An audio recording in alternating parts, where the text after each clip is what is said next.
Hi, welcome to my Munros challenge. Today is day number 59. Today I'm walking route number 60, the Five Sisters of Kintail. It's a good forecast today, so hoping for some good views. I'm waiting for a bus to take me up the hill to the starting point, and the finishing point is very close to the campsite, which is good for me. So, change of plan. I'm now doing route number 64. The bus, which I waited for 45 minutes for, wouldn't allow Stan on the bus. So I had to readjust all my plans. And the contingency is the saddle and Sgurr na Sgine. And I'm not quite sure what the translation of that one is, I'm afraid. So I've gone back, got my car, and then parked in the lay-by on the A87. I'm rather late starting in the day, but hopefully no difficulties. So you can just about make out the car park down there on the roadside.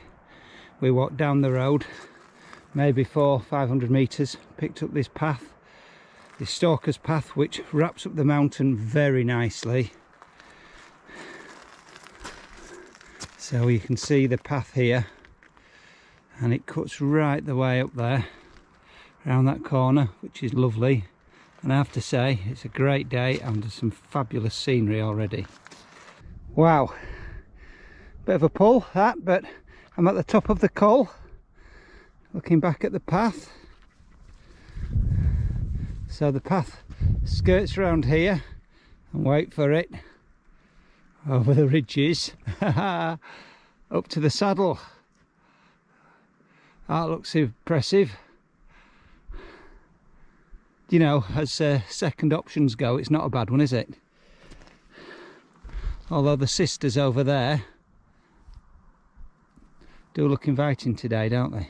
So I followed the path.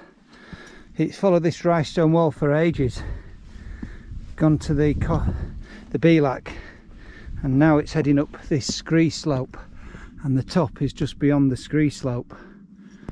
For some reason I didn't see a path over the ridge, maybe as well with Stan, and I can't remember what the guidebook said, but I didn't research this one this morning. I researched the Five Sisters, so there you go. Wow, now I can see a footpath on that ridge, so I've no idea where the footpath went to at the other end, because I didn't see it, but nevertheless I've come up here and it's really steep. Now I decided to leave my rucksack at the bottom rather than lugging it up here. Just about at the top now. Wow, here we are, the saddle.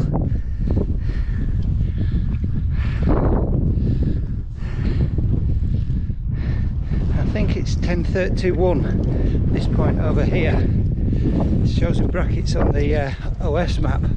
I'm not sure if you can make out, but there's a series of little cairns and these boulder fields just marking the route out for you. It's again a very rocky Munros. So here I am on the next plateau, and that's the top up there, Sgurr na Sgine. So not far to go now. So just scrambled up to this cairn here, this rocky climb, and just checked the map, and we're actually at 942 here, and the high point's at the other end of the ridge over there at 946. So I'm gonna go over there and bag this one. So here we are, Sgurr na Sgine. That's a steep drop.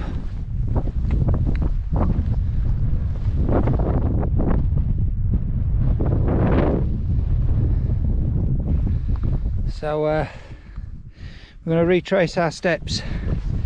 The mist has come in, unfortunately. So that cairn over there marks where I came up onto this plateau before ascending the last Munros, which is over there in the clouds. I'm staying on the plateau and I'm going to head along this path here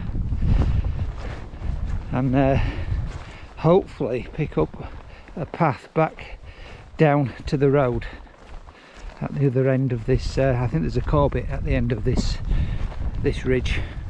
There's something special about walking on ridges in the mist.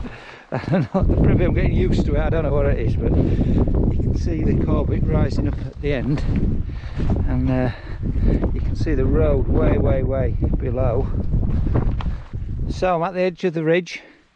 This is Feo Chag, which 909 metres, so not quite Munros status. And I continue on the path and hopefully eventually get to the road. We will see. I'm just trying to put in perspective how steep that path is. That's what we've come down, right down the edge of that. It's and there's a road over there, right down in the bottom, so we've still got an awful lot of steep descent to go.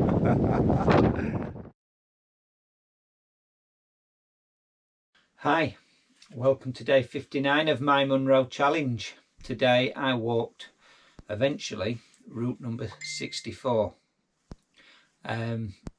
It's Tuesday the 5th of October and the parking was at a lay-by on the A87.